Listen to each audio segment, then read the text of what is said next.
On commence en 1991, l'année de la chute de l'URSS. Les anciennes républiques socialistes proclament leur indépendance, y compris l'Ukraine, où, lors d'un référendum, 92,26% des votants s'expriment en faveur de l'indépendance. Dans les années qui suivent, de nombreux accords sont signés pour établir un nouvel équilibre sur les ruines de l'ex-URSS. En 1994, l'Ukraine, la Biélorussie et le Kazakhstan signent un accord avec la Russie, les États-Unis et le Royaume-Uni pour démanteler les arsenaux nucléaires soviétiques encore présents sur leur territoire. En contrepartie, les trois puissances nucléaires s'engagent à garantir le respect de l'indépendance, de la souveraineté et des frontières des trois États. 3 ans plus tard, la Russie et l'Ukraine s'accordent pour le partage de l'ancienne flotte soviétique de la mer Noire. La Russie récupère 81,7% de l'armement et l'autorisation d'utiliser le port stratégique de Sébastopol jusqu'en 2017, en échange de quoi elle versera à l'Ukraine un total de 2,5 milliards de dollars sur 20 ans. 3 jours plus tard, un traité d'amitié renforce encore le lien entre les deux pays qui s'engagent à respecter mutuellement les frontières et l'intégrité territoriale. En 2003, la Russie et l'Ukraine se rapprochent également de la Biélorussie et du Kazakhstan pour préparer la création d'un espace économique commun destiné à faciliter les échanges commerciaux. D'un point de vue économique, l'Est de l'Ukraine a hérité d'une bonne partie de l'industrie soviétique. Ses sols sont riches en charbon et en minerais, et ses terres fertiles en font l'un des plus gros producteurs mondiaux, notamment de maïs, de pommes de terre, de blé ou de graines de tournesol. De son côté, l'économie russe dépend en grande partie des exportations d'hydrocarbures. Le pays fournit à lui seul près de la moitié du gaz qui est consommé en Europe via un réseau de gazoducs qui passe en grande partie par l'Ukraine. En 2004, en Ukraine, le second tour des élections présidentielles oppose Viktor Yushchenko, un partisan pro-occidental, à Viktor Yanukovych, un pro-russe. Ce dernier l'emporte, mais avec de gros soupçons de fraudes électorales. D'immenses manifestations éclatent alors à Kiev, et la Cour suprême du pays invalide les résultats et ordonne d'organiser de nouvelles élections. Cette fois, Yushchenko l'emporte. Il entame une politique pro-occidentale en se rapprochant de l'Union européenne et de l'OTAN. En réponse, la Russie joue la carte du gaz et entame la construction d'un gazoduc dans la mer Baltique afin de fournir l'Europe en contournant l'Ukraine, réduisant ainsi le revenu généré par la taxe de transit. Par ailleurs, après un désaccord sur une dette, la société russe Gazprom met fin aux tarifs préférentiels dont profitait l'Ukraine jusqu'ici. En avril 2008, l'OTAN annonce que l'Ukraine et la Géorgie seront un jour membres de l'organisation, mais pas dans l'immédiat car de nombreux pays s'y opposent pour ne pas froisser la Russie ou pour encourager les deux États à d'abord faire des réformes. À la fin de l'année, en plein hiver, après l'échec de négociations sur le tarif du gaz, Gazprom coupe ses livraisons vers l'Ukraine, ce qui a un impact sur l'approvisionnement en Europe de l'Est. Devenu très impopulaire, Viktor Yushchenko annonce que s'il est réélu, il mettra fin à l'accord autorisant la Russie à utiliser le port de Sébastopol. Finalement, le second tour des élections de 2010 se joue entre Yulia Tymoshenko et Viktor Yanukovych qui l'emporte. Yanukovych remet en place une politique pro-russe. Il prolonge de 25 ans, donc jusqu'en 2042, l'accord autorisant la Russie à utiliser le port de Sébastopol. Il signe avec 6 autres pays de l'ex-URSS un accord de libre-échange. Il adopte une loi qui permet aux régions, qui ici sont appelées des oblasts, de reconnaître officiellement une langue minoritaire lorsqu'elle est parlée par plus de 10% de la population, ce qui profite surtout à l'importante minorité russophone qui vit principalement à l'est et au sud du pays. Puis, fin 2013, Yanukovych annonce qu'il ne signera pas un accord d'association avec l'Union européenne qui avait été négocié par son prédécesseur. À Kiev, cette décision provoque une immense manifestation qui dégénère rapidement en révolution.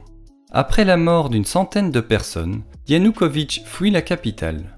Le parlement ukrainien appelé la Rada considère alors qu'il n'assure plus ses fonctions et le destitue. Le lendemain, la Rada vote l'abrogation de la loi sur les langues minoritaires. Bien qu'elle n'ait pas été promulguée par le nouveau pouvoir, cela provoque la colère des populations russophones qui organisent dans tout le pays des manifestations anti-Maïdan. Dans la République autonome de Crimée, où la population est majoritairement russophone, Des hommes armés non identifiés, mais que Vladimir Poutine reconnaîtra plus tard comme étant des militaires russes, s'emparent du Parlement et de l'aéroport de Simferopol. En moins d'un mois, l'indépendance de la République de Crimée est proclamée et un référendum contesté est organisé, au cours duquel 96,77% des votants se disent en faveur d'un rattachement avec la Russie. Poutine annexe alors le territoire, ce qui est largement condamné par la communauté internationale. L'Union européenne et les États-Unis imposent des premières sanctions économiques à la Russie, et le pays est exclu du G8 qui devient le G7. De son côté, l'Ukraine mobilise ses forces pour reprendre le contrôle de l'est du pays, où les révoltes pro-russes tournent à l'insurrection armée. Le 7 avril 2014, les séparatistes pro-russes de Donetsk proclament la République populaire de Donetsk et annoncent la tenue prochaine d'un référendum. Les premiers combats éclatent alors entre l'armée ukrainienne et les forces séparatistes. Le 27 avril, la République populaire de Lougansk est proclamée à son tour. À Odessa, de violents affrontements opposent les partisans pro-Ukraine et pro-russes. Le 2 mai, un groupe russophone est pris pour cible et se réfugie dans la maison des syndicats. Un incendie s'y déclare alors et tue 48 personnes. Encore aujourd'hui, personne n'a été condamné dans cette affaire. Le mois suivant, Petro Poroshenko remporte largement l'élection présidentielle et relance une politique pro-occidentale. À l'est, l'armée du pays reprend progressivement le dessus, mais de plus en plus de soldats russes franchissent la frontière pour renforcer les séparatistes. La Russie nie dans un premier temps être impliquée, puis parle de volontaires en permission. Dans tous les cas, une grande contre-offensive est lancée vers Mariupol, mettant à mal les forces ukrainiennes. Après des négociations, un cessez-le-feu est signé, mais cette trêve fragile ne tient pas longtemps et les combats reprennent, notamment autour du stratégique aéroport international de Donetsk. Un nouveau cessez-le-feu est alors signé, cette fois avec l'appui de la France et de l'Allemagne. Celui-ci est mieux respecté et malgré de nombreux incidents, la ligne de front n'évolue plus vraiment. Si le front est figé, la tension continue de monter entre l'Ukraine et la Russie. D'un côté, l'accord d'association entre l'Ukraine et l'Union européenne entre en vigueur. D'un autre, la Russie entame la construction de 2 nouveaux gazoducs, un qui traverse la mer Noire pour fournir l'Europe via la Turquie, et un autre qui longe Nord Stream 1 pour doubler l'offre vers l'Allemagne. Le pays finalise aussi la construction du pont de Crimée qui relie la péninsule à la Russie. Or, si ce nouveau passage est très stratégique pour la Russie, il l'est aussi pour l'Ukraine, qui doit franchir le détroit de Kertch pour exporter ses marchandises du port de Mariupol. Depuis 2003, les deux pays ont un accord sur la libre navigation dans la mer d'Azov, mais la Russie veut désormais contrôler le trafic maritime. En novembre 2018, alors que 3 navires militaires ukrainiens approchent du détroit, la Russie bloque le passage du pont de Crimée avec un cargo, puis capture les navires, les accusant d'être entrés illégalement dans ses eaux territoriales. En 2019, Volodymyr Zelensky remporte l'élection présidentielle, notamment sur la promesse de mettre fin au conflit. Il se rapproche de Poutine et parvient à récupérer les 3 navires militaires. En parallèle, il maintient la politique pro-occidentale et tente d'obtenir l'adhésion de l'Ukraine à l'OTAN, ce qui pour Poutine constitue une ligne rouge à ne pas franchir. Ce dernier déploie des troupes tout le long de la frontière ukrainienne, puis demande à l'OTAN de refuser l'Ukraine et d'arrêter son expansion vers l'Est. L'OTAN répond qu'un État souverain peut librement choisir d'adhérer ou non à l'organisation. Quelques jours plus tard, la Russie envoie 30 000 troupes en Biélorussie, officiellement pour y faire des exercices militaires communs. Au total, environ 190 000 soldats russes sont alors massés tout autour de l'Ukraine. Le 21 février 2022, Poutine fait un long discours dans lequel il expose sa vision de l'histoire. Il considère l'Ukraine comme faisant historiquement partie de la terre russe. Il reproche dès lors à Vladimir Lénine d'avoir reconnu en 1922 la République socialiste d'Ukraine et de lui avoir cédé trop d'autonomie, décentralisant le pouvoir. Il critique également le fait que l'URSS ait donné à l'Ukraine des territoires polonais, hongrois et roumains lors de la Seconde Guerre mondiale, puis de lui avoir offert la Crimée en 1954. Après la chute de l'URSS qu'il appelle la catastrophe, il reproche à l'Ukraine de s'être détournée de son histoire commune avec la Russie pour se rapprocher de l'Occident et notamment de l'OTAN qui, selon lui, forme une menace pour la Russie en se rapprochant dangereusement de ses frontières. Par ailleurs, il accuse l'Ukraine d'être mal gouvernée, d'être gangrénée par la corruption et par l'extrême droite et, selon ses mots, d'organiser le génocide des populations russophones. C'est pourquoi il finalise son discours en reconnaissant officiellement les deux républiques séparatistes avec lesquelles il signe un traité d'amitié et d'assistance mutuelle, ce qui lui permet d'envoyer des troupes sur place. 3 jours plus tard, le 24 février 2022, au matin, Poutine prononce un nouveau discours dans lequel il lance ce qu'il appelle une opération militaire spéciale destinée officiellement à désarmer et dénazifier l'Ukraine. Il appelle l'armée ukrainienne à ne pas résister et menace tout élément étranger qui souhaiterait interférer. Voici ce qu'était très probablement le plan initial de la Russie en Ukraine. L'offensive devait être lancée sur 4 fronts simultanés. L'un au sud, depuis la Crimée vers Kherson, Mykolaïv, puis Odessa, un autre depuis les républiques séparatistes, un depuis Belgorod vers Kharkiv, la deuxième plus grande ville d'Ukraine, et enfin un quatrième depuis la Biélorussie vers Kiev. Ici, le plan serait de prendre le contrôle du ciel et de s'emparer le plus rapidement possible de l'aéroport d'Hostomel afin d'y établir un pont aérien. Les forces russes entameraient alors le siège de Kiev et des dizaines de mercenaires russes et tchétchènes entreraient dans la capitale pour assassiner Zelensky. Un pouvoir pro-russe serait alors mis à la tête du pays qui deviendrait officiellement neutre et qui serait entièrement désarmé. La Russie obtiendrait ensuite la reconnaissance de l'annexion de la Crimée, probablement aussi celle des républiques de Lougansk et de Donetsk, et, dans son meilleur des scénarios, elle prendrait le contrôle de tous les territoires qui forment ce que les séparatistes appellent Novorossia, atteignant la Transnistrie, un territoire séparatiste pro-russe situé en Moldavie. Ce plan devait être finalisé en quelques jours. Le 24 février au petit matin, quelques minutes après le discours de Poutine, la Russie bombarde les installations stratégiques et militaires d'Ukraine. 4 offensives sont ensuite lancées simultanément. Au nord, une trentaine d'hélicoptères russes franchit la frontière au-dessus du Dniepr, puis bifurquent vers l'aéroport d'Hostomel. Sur place, des soldats ukrainiens ont installé des camions sur la piste pour empêcher son utilisation. À l'arrivée des Russes, ils parviennent à abattre un hélicoptère qui, en s'écrasant, forme un nouvel obstacle sur la piste. Après 2 heures de combat, les unités d'élite russes prennent le contrôle de l'aéroport. Mais dans leur retraite, les Ukrainiens tirent sur la piste d'atterrissage, la rendant impraticable. La dizaine d'avions de transport russes qui est en route avec 1000 à 2000 soldats et du matériel militaire à bord doit annuler sa mission. Les Russes qui contrôlent Hostomel ne peuvent donc plus compter que sur une colonne militaire partie tôt le matin, mais qui progresse difficilement sur l'unique route qui relie Tchernobyl à Ivankiv, car les ponts y ont été détruits. Finalement, la colonne arrive le lendemain matin et des combats commencent à la périphérie de Kiev. Ailleurs dans le pays, les grandes villes sont assiégées, alors qu'au sud, les troupes russes progressent vers Mykolaïv. À l'international, l'attaque est largement condamnée. L'Occident cible l'économie russe en imposant de nombreuses sanctions.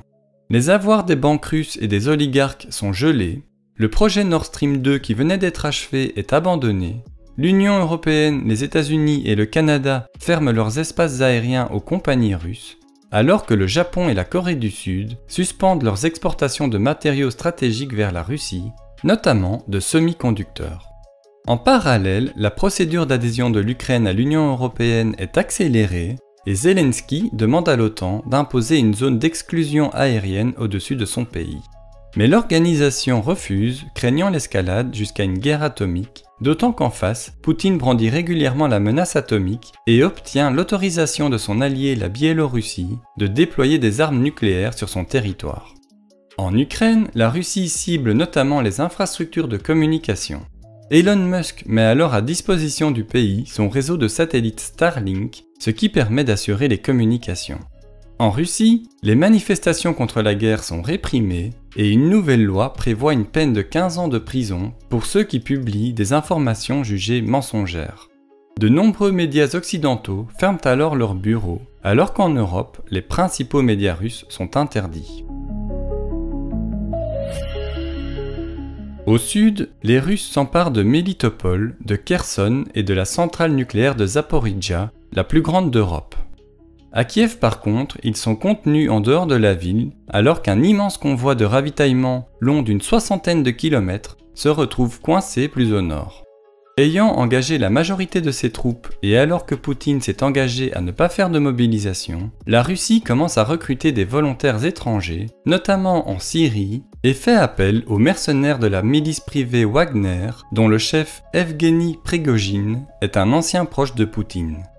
Au sud, la flotte russe bombarde Mariupol depuis la mer d'Azov. Les forces ukrainiennes contre-attaquent dans le port de Berdiansk et parviennent à couler un important navire militaire. Après un mois de combat, alors que l'opération spéciale se transforme tout doucement en une guerre d'usure, la Russie change sa stratégie et interrompt les offensives à Kiev et à Tchernihiv pour concentrer ses forces dans le Donbass. Après sa retraite, les Ukrainiens découvrent que la population de Boutcha a subi un massacre. La Russie nie être impliquée et évoque d'abord une mise en scène, puis accuse les Ukrainiens. Quelques jours plus tard, Poutine décerne un titre honorifique à la brigade russe accusée d'avoir commis ce massacre. Le front se réorganise à l'est du pays. Les Russes sont repoussés de Kharkiv, mais parviennent à prendre entièrement le contrôle de Mariupol. Plus au nord, les troupes ukrainiennes qui défendent Lysychansk doivent se replier pour éviter l'encerclement, perdant ainsi le contrôle total de l'oblast de Lugansk. Les Ukrainiens réorganisent une ligne de défense plus solide autour de Bakhmout, alors que la Russie annonce faire une pause, le temps de reconstituer ses forces. Le pays entame alors le recrutement de volontaires, proposant un salaire très attractif pouvant aller jusqu'à 6 000 $ par mois, soit 5 fois le salaire moyen du pays. De son côté, le groupe Wagner commence à recruter dans les prisons du pays, promettant la liberté aux détenus contre 6 mois de service. Sur le front, alors que les stocks de munitions ukrainiens sont presque épuisés, le pays reçoit les premières livraisons d'armes occidentales, ce qui lui permet de lancer une contre-offensive en direction de Kherson. La Russie concentre alors ses forces dans la région, ce qui permet aux Ukrainiens d'entamer une seconde contre-offensive au nord, où ils reprennent un peu plus de 10 000 km² en une semaine. Mis à mal, Poutine est cette fois contraint d'organiser une mobilisation militaire partielle visant à ajouter 300 000 réservistes sur le front. En réaction, des centaines de milliers de Russes fuient le pays pour éviter de devoir combattre. Selon les chiffres officiels russes, jusqu'ici, 2,5 millions de civils ukrainiens auraient été évacués en Russie, dont 412 000 enfants. Poutine signe alors des décrets visant à faciliter l'adoption d'enfants ukrainiens sans protection parentale et à leur fournir la nationalité russe. Alors qu'en Ukraine, 19 500 enfants sont recherchés. Cette politique de déplacement de population et de russification vaudra à Poutine un mandat d'arrêt de la Cour pénale internationale. Dans les oblasts totalement ou partiellement occupés de Lugansk, Donetsk, Zaporijjia et Kherson, des référendums sont organisés à la hâte pour un rattachement à la Russie.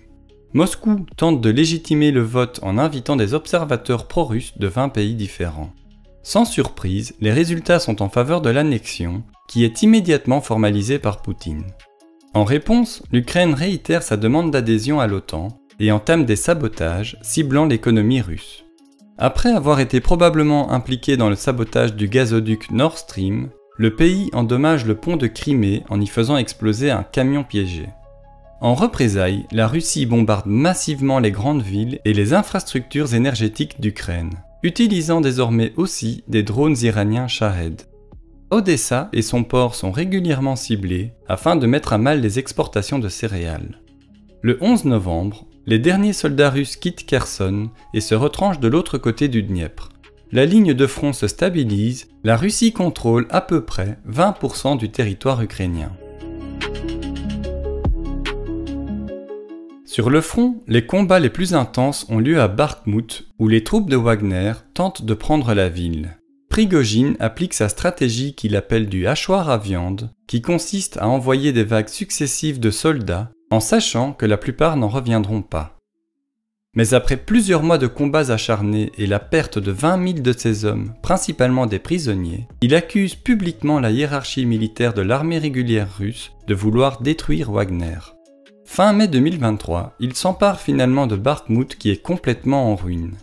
Quelques jours plus tard, l'Ukraine lance une nouvelle contre-offensive avec comme objectif probable d'atteindre la mer d'Azov, coupant la zone russe en deux.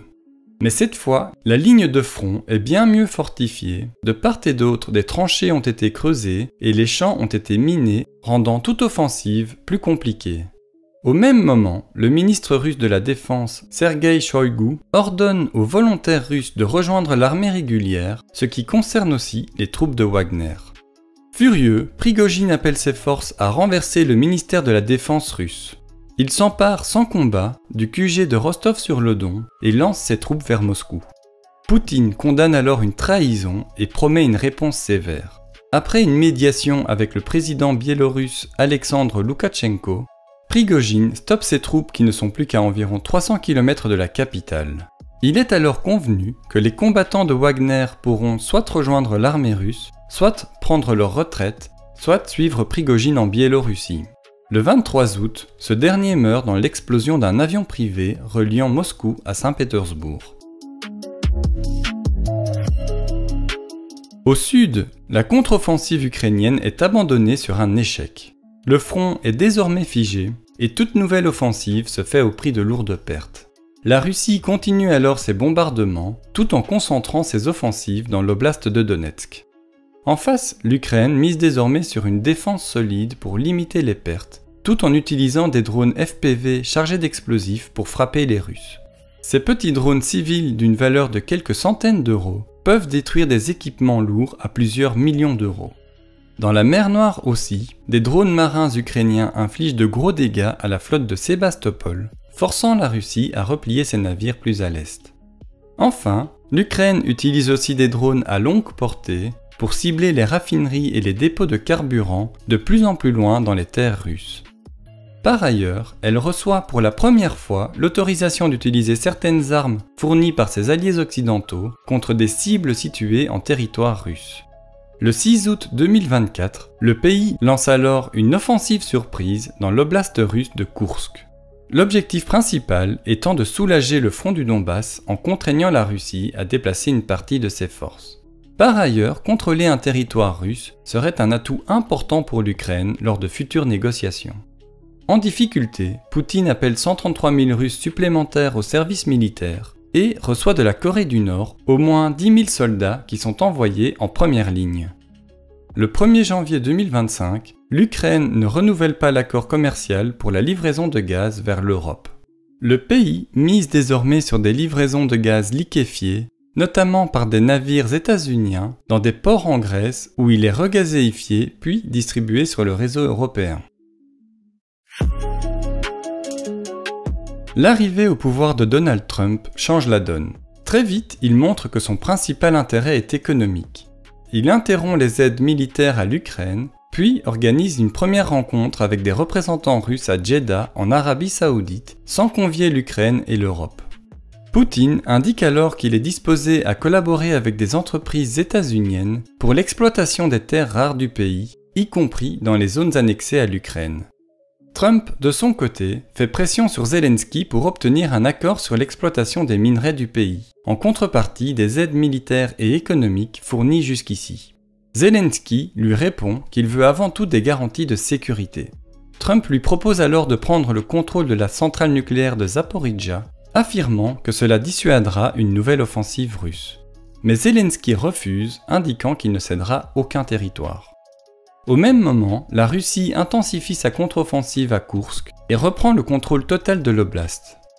Par ailleurs, alors que Trump menace le monde entier d'augmenter les droits de douane, la crainte d'un ralentissement économique provoque la chute du prix du pétrole, ce qui met à mal l'économie russe, qui dépend encore largement de ses ventes d'hydrocarbures. À l'heure où je finalise ce texte, aucun accord pour un cessez-le-feu n'a été trouvé, et par conséquent, aucune négociation n'a démarré entre l'Ukraine et la Russie. Voici cependant les principales revendications de chaque camp. La Russie veut avant tout la reconnaissance internationale de l'annexion de la Crimée et des 4 oblasts qu'elle occupe. Le pays veut bloquer toute future adhésion de l'Ukraine à l'OTAN, désarmer le pays et remplacer son gouvernement. L'Ukraine, de son côté, veut le retrait des troupes russes sans céder le moindre territoire. Le pays veut ensuite obtenir des garanties de sécurité solides, que ce soit via l'adhésion à l'OTAN ou via l'installation de troupes étrangères sur son territoire. De leur côté, les États-Unis veulent avant tout obtenir des avantages économiques dans la région, que ce soit via l'exploitation des minerais, le contrôle de centrales nucléaires, ou via la reconstruction future des 200 000 bâtiments détruits ou endommagés pour une enveloppe totale d'environ 500 milliards d'euros. Trump semble être disposé à ne pas intégrer l'Ukraine à l'OTAN et envisage visiblement de reconnaître l'annexion de la Crimée par la Russie. Après plus de 3 années de guerre, le bilan humain et économique est lourd dans les deux camps. Côté russe, même s'il n'y a pas de communication officielle, il y aurait eu selon les estimations entre 100 000 et 250 000 soldats tués sur le front, et probablement 700 000 blessés. L'économie du pays est fragilisée, mais se maintient notamment grâce aux ventes d'hydrocarbures à l'Inde et à la Chine, alors qu'un nouveau gazoduc vers la Chine est en projet. Par ailleurs, la Russie a mis en place une flotte dite fantôme, qui est issue de compagnies enregistrées à Dubaï et qui navigue sous pavillon de complaisance, c'est-à-dire grâce à des États peu regardants. Cette flotte est chargée de vendre discrètement le pétrole russe, parfois directement de navire en pleine mer. Enfin, la Russie pioche dans son fonds souverain pour équilibrer son budget et continuer à financer la guerre. Côté ukrainien, selon les chiffres officiels, depuis le début de la guerre, 46 000 soldats auraient été tués et 380 000 autres blessés. L'ONU estime que 1/4 de la population du pays est aujourd'hui déplacée ou réfugiée, ce qui représente environ 10 millions d'Ukrainiens. La majorité se trouvant aujourd'hui en Europe. D'un point de vue géopolitique, l'Ukraine est plus que jamais tournée vers l'Occident. Des négociations sont actuellement en cours pour son adhésion à l'Union européenne, alors que celle à l'OTAN semble être plus compromise. En revanche, la guerre a accéléré l'élargissement de l'OTAN avec l'intégration de la Suède et de la Finlande qui étaient jusqu'alors des pays neutres.